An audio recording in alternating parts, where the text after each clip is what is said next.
the NBC 33 weather line, 420-TV33. This is NBC 33 News at 6. The Grand Wayne Center is a step closer to expanding. Good evening, everyone. I'm Linda Jackson. We'll hear from Jim Bailey later on this evening. The first step to expand the Grand Wayne Center is in place. Today, the Redevelopment Commission met to discuss expanding the jurisdiction area. NBC 33's Alexis Means is standing by at the Grand Wayne Center with the very latest on this expansion project. That's exactly right, Linda. The Redevelopment Commission just met about 30 minutes ago, and they did give the go-ahead for the jurisdiction to be expanded. And now all the Grand Wayne Center has to do is move ahead with their plans. With the mayor's support, the Grand Wayne Center Board is hoping to begin expanding the Grand Wayne Center next year, adding 120,000 square feet. The reason for the expansion? Board members say loss of potential revenue. The center is practically 99% used all the time, and we're turning away business. And that means dollars not coming to Fort Wayne, and that's what we want to correct. Numerous studies done by the Grand Wayne Center indicate that the center is too small to compete with cities of similar size. In order to expand the Grand Wayne Center, they'll have to acquire land. The yellow line shows where the Redevelopment Commission would expand its jurisdiction, where it would be allowed to buy property needed for expansion.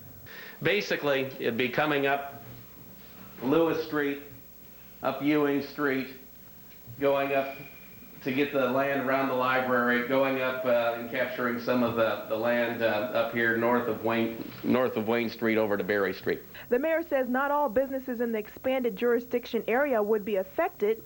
This model shows what the expanded center might look like. The mayor says the entire package for financing hasn't been put together, but the project is expected to cost $35 million.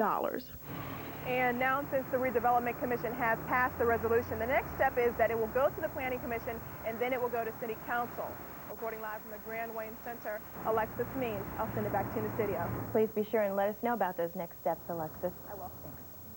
After 5.5 months, hundreds of Auburn foundry workers continue to walk the picket line. But today, some signs of hope for an end to this strike. NBC 33's Mylene Cruzy joins us now with details on that story. Mylene? Linda, Auburn foundry officials and union leaders have been meeting behind closed doors, hoping to hammer out an agreement. Certainly, the strike has brought out the worst in some people, but tonight, some are hoping for the best. Optimism is in the air in Auburn. Hopefully we can get this thing resolved and start working together, both sides, the company and the union. After 22 weeks on the picket line, strikers are ready to head back to work, but it all depends on compromise. We think that the proposals that we sent to them would address some of their needs and address ours as well. But talk will be tough in light of two recent incidents. Last month's meeting of a subcontractor at the foundry has led to the arrest of two strikers. 38-year-old Steve Smith and 25-year-old Donald McKeon have been charged in the beating of Dan March. Then last week, an Auburn foundry worker became trapped in a molding machine and died. The state is now investigating the death of 30-year-old Bobby Wells. And even if the strike comes to an end, both union and company officials say it will be difficult to renew the trust between the two sides. People are going to have hard feelings for a long time. But once the smoke is cleared and an agreement is reached, both sides can start working towards better relations. And just minutes ago, I talked to both sides, and they have told me that they've wrapped up negotiations for the day, and both sides call today a very productive day, Linda. So there could be an end in sight. We'll let you know. Reporting live, I'm Mylene Cruzy. I'll send it back to you. Everyone's hoping for a positive outcome. Okay, Mylene. Well, NBC 33 and the Summit City's Chamber of Commerce are sponsoring the mayoral debate between Republican Linda Buskirk and Democrat Graham Richard. It starts this evening at 6:30, and that is where my cohort, Jim Bailey, is. This evening is going to be serving as moderator for the event. We'll have full coverage of the debate tonight on NBC 33 Night Beat at 10. A murder trial gets underway for a Fort Wayne man. Opening arguments began today in the trial for 31-year-old Gary Vitek. Vitek is charged with the murder of his roommate, David Carter. Police found Carter dead in his home on Shady Brook Drive back in January. The defense argued that police could not use the body as evidence, though, because they entered the building illegally. But a judge said he would permit it because Carter could have been in danger at the time.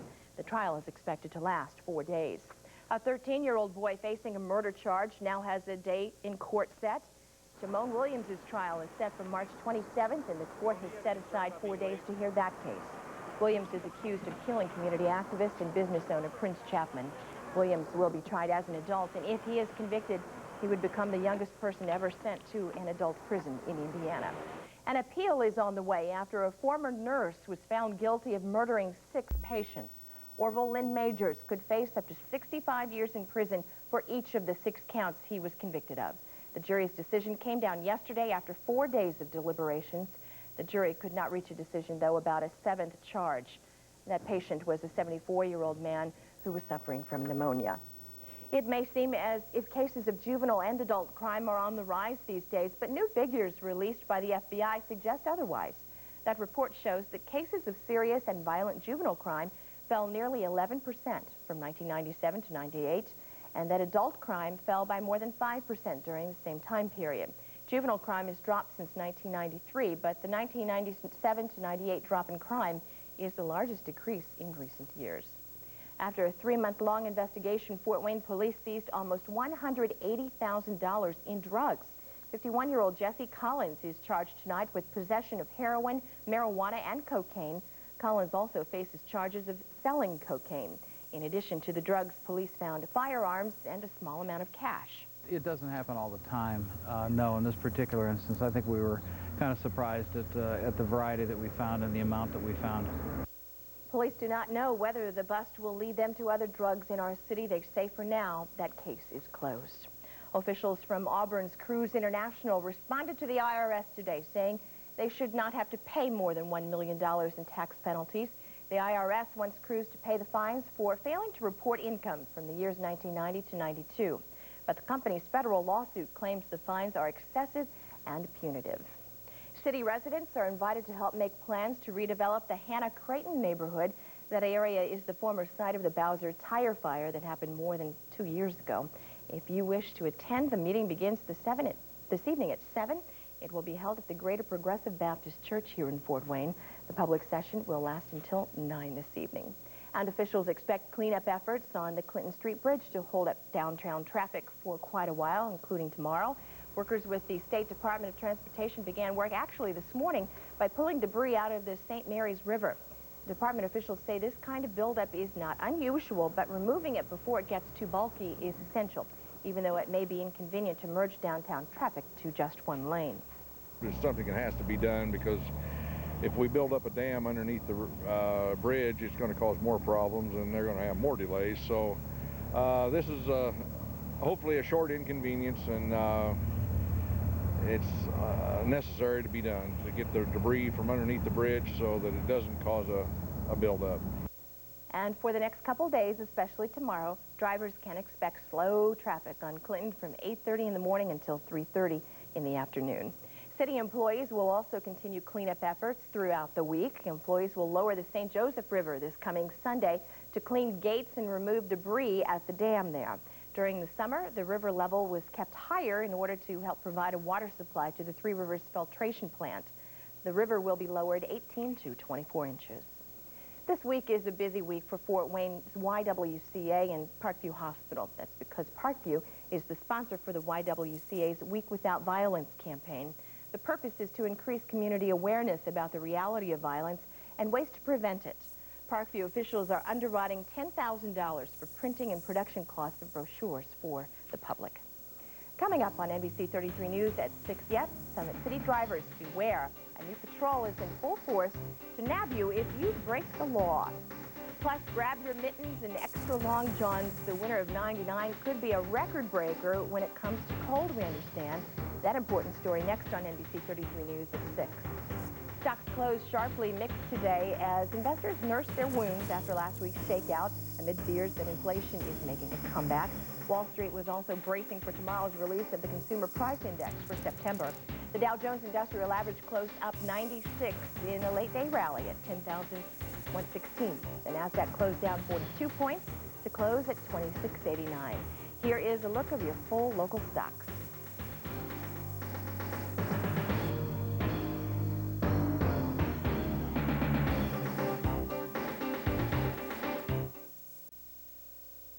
Right now, well, the closer you can park your car to a store, the better, right? But now, some volunteers are making sure you park in the right spot. Beginning tomorrow, members of the disabled community will issue parking tickets to people who park illegally in handicapped spots. The volunteers will work in the evenings from 5 until 8. Now, the members were sworn in last week, and after taking a 4-hour training course. One volunteer says parking in the right spot is more important than people realize. It's dangerous, especially in the bad weather. If it's ice or snow, then, you know, I'm subject to falling the distance because everybody wants to park as close to wherever they're going, regardless whether it's disability or just basically a parking place. So you have to park maybe, 4 or 5 blocks away. The volunteers are only monitoring private lots right now. The city clerk says they will expand the program in the future if they need to. Pretty soon, you might wish it was last year. This winter is expected by some to be colder and wetter than the winters of '97 and '98. That means fuel costs will rise. The Energy Information Administration reports that the price of natural gas will go up $1 to $7.10 per 1,000 cubic feet. And meteorologist Greg Schaub joins us right now. And is it too soon for those winter forecasts to be out? Yeah, it is a little soon for that. And there's kind of conflicting reports. Yeah. Some are saying that it should be a little drier than normal. So I think it's the jury is still out on this year's winter. Let us know. You know, the jury's still out on this weekend, too. Okay. We'll try to have the latest results for you coming up. First of all, let's take a look at our Pizza Hut Weather School question for tonight. The record October snowfall from one storm in Fort Wayne is 4, 6, or is it 10 inches? We'll have the answer coming up.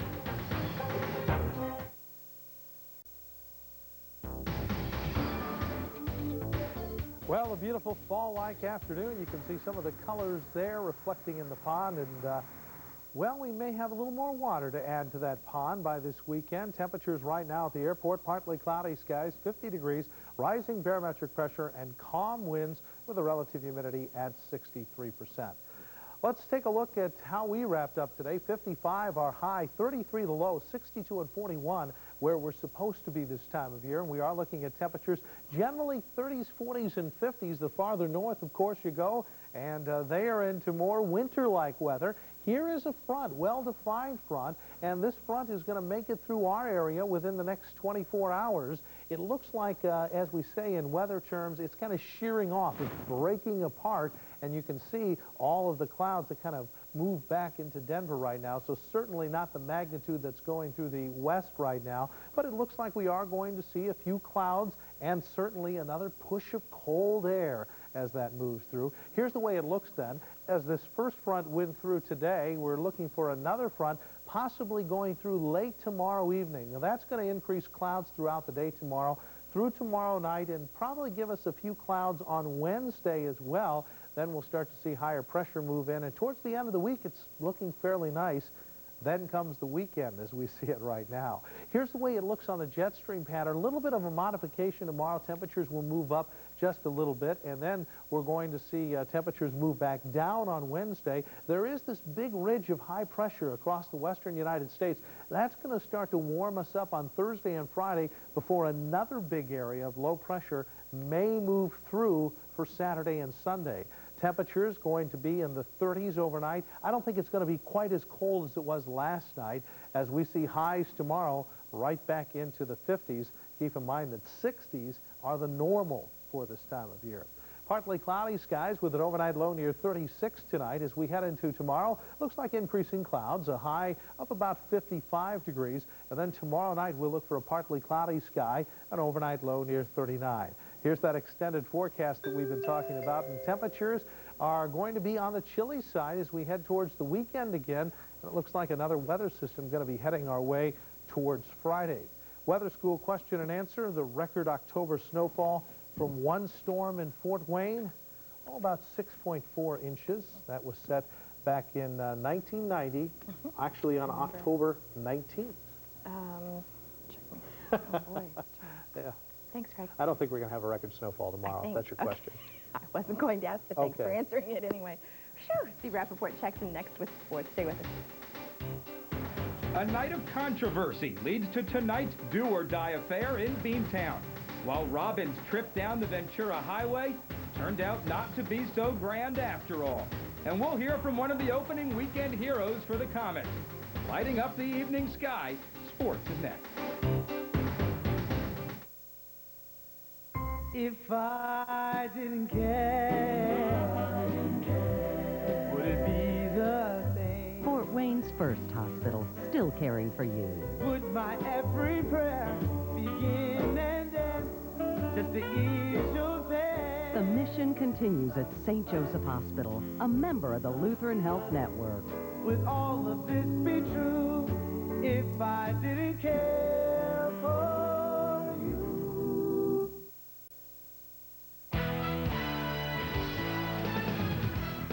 The Comets spent the day to our best guests sleeping after arriving back in town just after sunrise from their weekend getaway to North Carolina. The K's United Hockey League debut a success on the ice, even if it got started a bit later than planned with Friday night's ice trouble in Asheville. There were plenty of opening weekend stars, including Jason Goulet, who netted the game winner on Sunday. I think you're going to see a lot of young players in here in the next couple of years, that are trying to make it to the next level, trying, in their, so to speak, prime of their careers, and there'll be up-and-coming players that you'll see coming through here. I think that's what this league is all about, to get your chance, the younger guys, to, so to speak, to oust the older guys, from their contracts for the past years and try and earn themselves a contract. Off to a 2-0 start, Fort Wayne makes their home debut this Saturday against Knoxville. Well, the Yankees can wrap up yet another trip to the World Series tonight. Bad calls and bad sportsmanship. Much of the story in Boston for Game 5 as New York took a 3-1 advantage. It was just a 3-2 game in the 8th with John Valentin grounded to Chuck Knobloch, who tried to tag Jose Offerman, going to second, then complete the double play. Second base ump Tim Sheeta called Offerman out on the phantom tag. In the 9th, Ricky Leday's grand slam off former Cub closer Rod Beck may have made the blown call a bit less significant, but another blown call at first for Boston in the 9th set off the Fenway fireworks. And when fans started throwing things on the field, home plate ump Al Clark pulled the Yankees off the diamond. Everywhere I've walked in the city here the last couple of days, people have been genuinely nice. But to have people throw stuff, that's disgraceful. I called the play on reaction, on the reaction of the runner and the reaction of the fielder, that he made the move and threw to first, and it appeared to me as though he got him. No, I didn't make the right call. Meanwhile, the Mets continue to live by their slogan, you gotta believe. 5 hours and 47 minutes after the first pitch of Game 5 of the NLCS, Robin Ventura pulled New York within 3-2 of the Braves and sent the series back to Atlanta when he snapped a 3-all tie in the 15th by rocketing one over the fence. The bases were loaded, but Ventura never made it all the way around to home, mobbed by his mates at second, so he only got credit for an RBI single, but he could care less. Yeah, I kind of saw it, and then I don't care, but, at first I saw go over, so I was going to go, and then after I touched first base, it was like halfway, and Todd started running back at me, so I just figured, I wasn't going anywhere. He was not going to let me go. Todd Pratt's a big guy. The Mets continue their attempt to become the only team to bounce back from a 3-0 playoff hole tomorrow night right here on NBC 33. Well, Purdue's 52-28 win over previously unbeaten Michigan State over the weekend has vaulted the Boilermakers up 4 spots to number 16 in the latest AP poll. Drew Brees' 509-yard passing performance pushed him right back into the Heisman race. 301 of those yards wound up in the hands of Chris Daniels. 21 catches and the 9th best yardage total in NCAA history garnered Daniels' Big Ten Offensive Player of the Week honors. Both of those numbers conference records. The 21 catches just 2 short of the national single-game record. Drew Brees continues to amaze, and we will have much more on him on the Night Beat at 10. A nice look at Drew and his Heisman chase. Back to baseball, though. There needs to be more honesty in the sport. If you pretend to tag somebody, right, and you turn around and say, actually, no, I didn't tag him. That's up. It's only cheating if you're caught. I know. It is playoffs. Coming up on NBC 33 News at 6. A Summit City business opens its redone doors for the first time to Fort Wayne residents. We'll explain.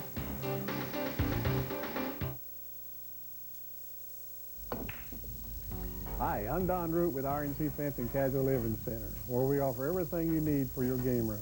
We feature a great selection of pool tables starting at just $15.99 installed. We also carry a great selection of game tables and accessories, including bars, bar stools, and signs. We offer 6-month interest-free financing, and for a limited time, buy our pool table from RNC and we'll throw in a ping-pong converter top table. Your casual living center, RNC. Good idea. Coming up tonight, on NBC 33 Night Beat at 10, a new business is coming to the Summit City. How do residents in the competition feel about it, though? We're going to tell you. Plus, Fort Wayne's mayoral race heats up as candidates meet face-to-face in NBC 33's mayoral debate tonight. We're going to give you some reaction and responses to some of the city's top issues. It's all coming up tonight at 10. A newly rebuilt restaurant is opening its doors to the public, and while doing so, employees are also giving a helping hand to some young people. Bob Evans Farms, now located on Coliseum Boulevard, replaced the original restaurant that served the Summit City since 1978. The restaurant donated 50 cents per opening day customer to Aaron's House for grieving children. Aaron's House promotes recovery for young children affected by the death of a loved one. Really nice thing to do. That's the latest from NBC 33 News. We thank you so much for being with us this evening. A programming reminder for you, Third Rock will not be seen right after the newscast because of the NBC 33 mayoral debate. We'll see you back here at 10 for the Night Beat. Take care.